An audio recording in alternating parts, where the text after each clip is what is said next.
everyone, I'm Sujin. Happy New Year! For today's video, I would like to share my humble and slowly growing Hermes handbag collection. My Hermes journey is fairly young and currently I have 8 bags and they were all purchased from the boutique directly. I will share my handbags in chronological order in which it was purchased. If I do have a separate video, I will link it in the description box below as well as up above. So please check it out if you haven't. So this is my very first bag. It is the Evelyne 29 or PM in the color E-taupe in Clemence leather with the palladium hardware. My fiance gifted me my very first item from Hermes and it was a wallet. But unfortunately, I exchanged it to this Evelyne bag in 2017. It was just more functional for me at that time and it is still functional today.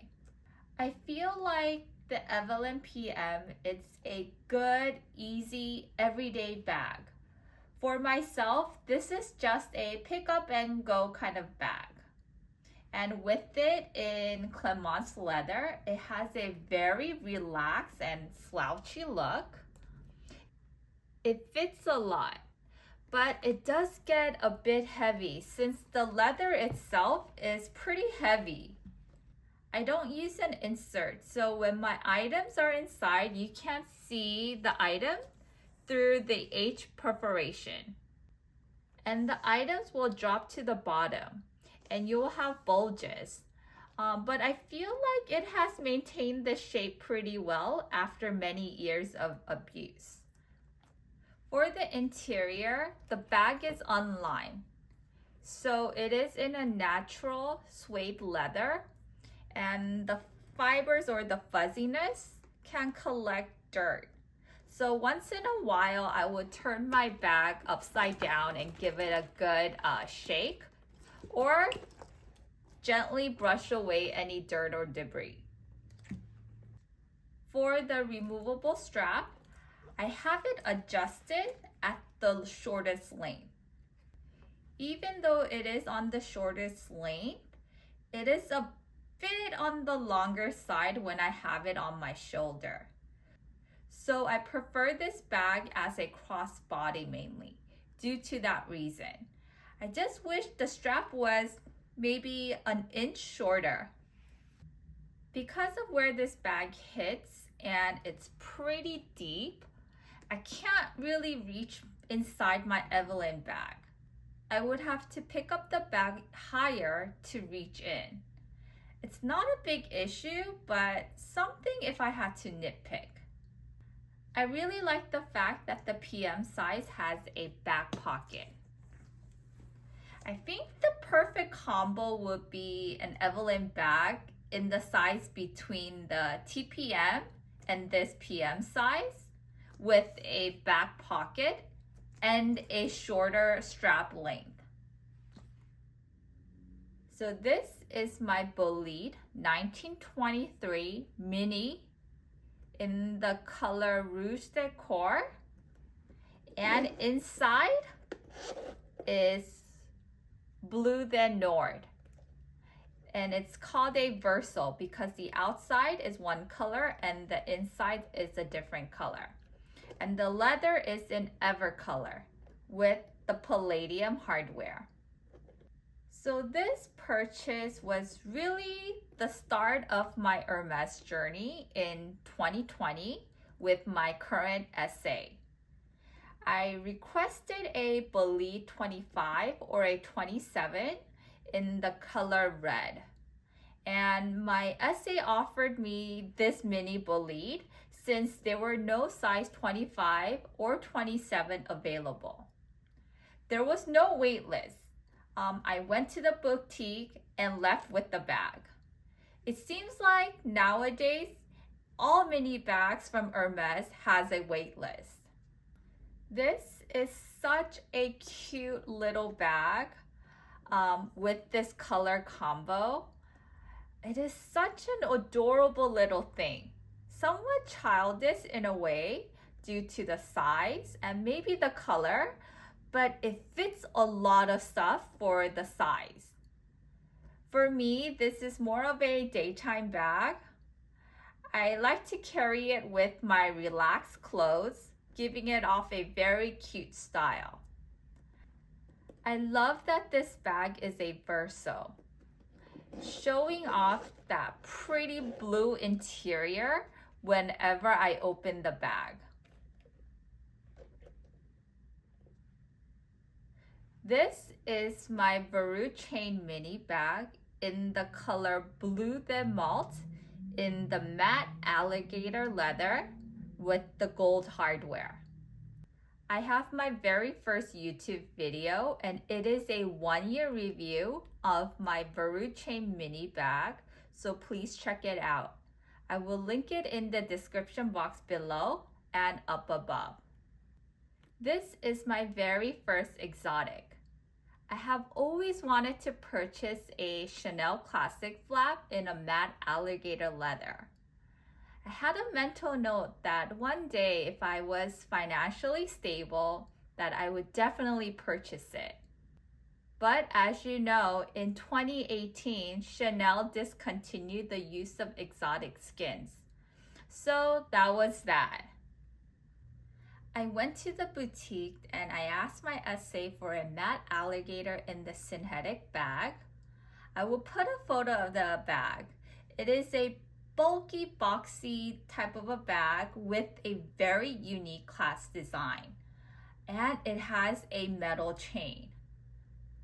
But unfortunately at the boutique, they only had it in the shiny alligator. So I passed.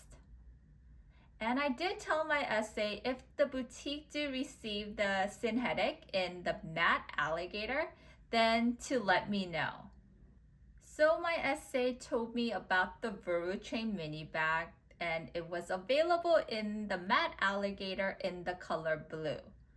So I told her that I'll pass since I didn't want to add a blue color. And the reason why was I do have a dark blue Chanel classic flap. But she insisted for me to just look, and I really didn't want her to open the clear wrapping just for me to take a look at it. And my SA said that I don't need to purchase it, but I should just take a look at it. But when she revealed this baby, I was in love. I mean, I just don't know how to explain it. It was like love at first sight. It is such a beautiful piece. Aside from my Evelyne PM bag, this is my next most used bag, even though it is in the exotic leather. And I don't really fear it. And I like the fact that not a lot of people know what brand this is. I think it's a little bit understated, but if you are into Hermes, I'm pretty sure you know about this bag. I think it is a good choice that I took this Verrou Chaine mini bag instead of adding the synthetic bag. But who knows if I would add the synthetic bag in the future. So this is my Kelly 25 in the Sellier color E2 in the Epsom leather with the gold hardware. This is a very special bag. And it's because it's my very first quota bag. And this bag was offered 8 months since my first encounter with my SA. And this was a 3-to-1 pre-spend, including my leather purchase, which was the exotic Verrou Chaine mini bag and the mini Bolide. If I were to exclude the leather purchases, it is under 1-to-1 pre-spend, but the wait was still pretty long. For my first quota bag, I did ask my SA for a neutral and safe color. When my SA offered me this Kelly 25, She said that the Kelly bags are harder to get since more people favor the Kelly bag due to the strap. Having the removable strap on the Kelly is really a pro, and it comes handy even though majority of the time I do prefer to hold it handheld like this. Since it is in an Epsom leather, it is really light and somewhat water resistant. I'm able to wipe away. So I had this bag for my trip in Paris last Christmas, and this bag did get wet from the rain, but I was able to wipe it off without any damage to the bag. This is really an easy and durable leather. One thing that I don't like about the Epsom leather is that it doesn't have that warm, inviting feel, and it looks artificial since it is a stamped leather.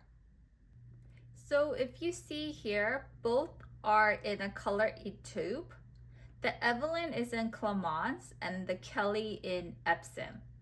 Even though it is the same color, the color is portrayed different on different leather.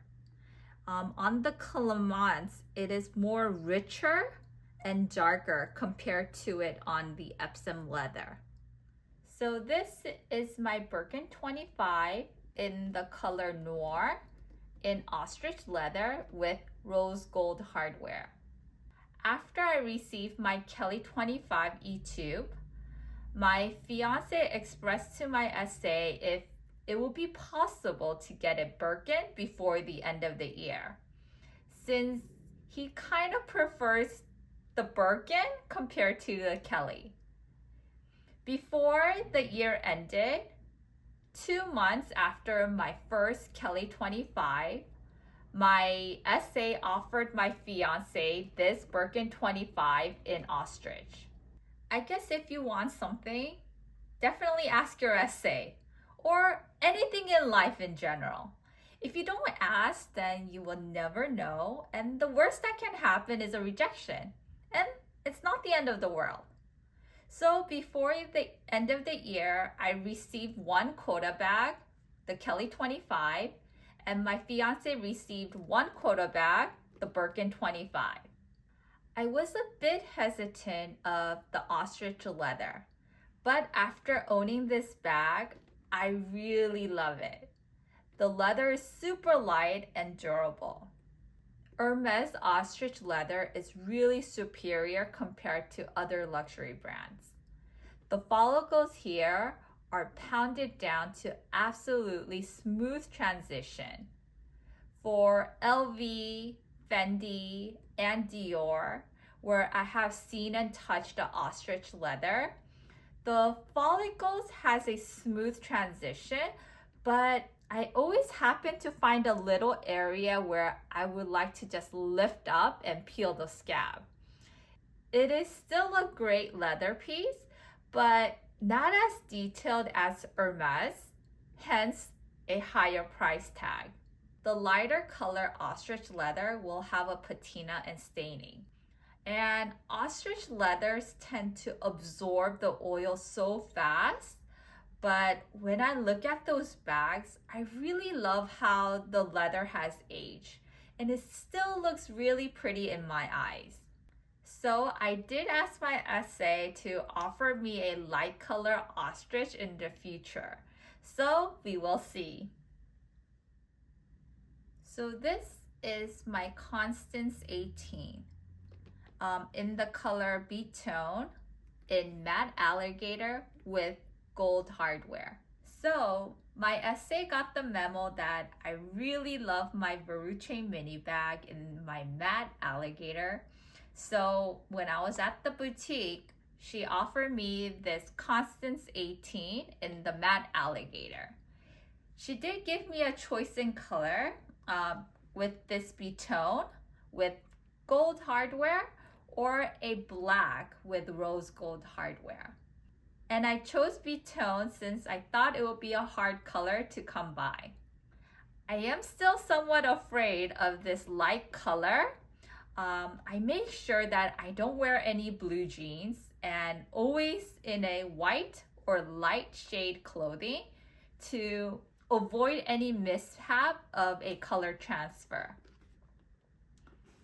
So one thing I don't like about my Constance is the strap. Like, it has a mind of its own, and I think I would like it if the strap was in a metal chain. I have here both my matte alligator leather. As you can see, the scales go smaller as you go to the edge. It seems like the alligator on my Verrou, it's a smaller animal compared to that of the Constance. Because the scales, the size is different. With any exotics, the shape and the size of the scales will be different due to the animal having its unique appearance in size and shape.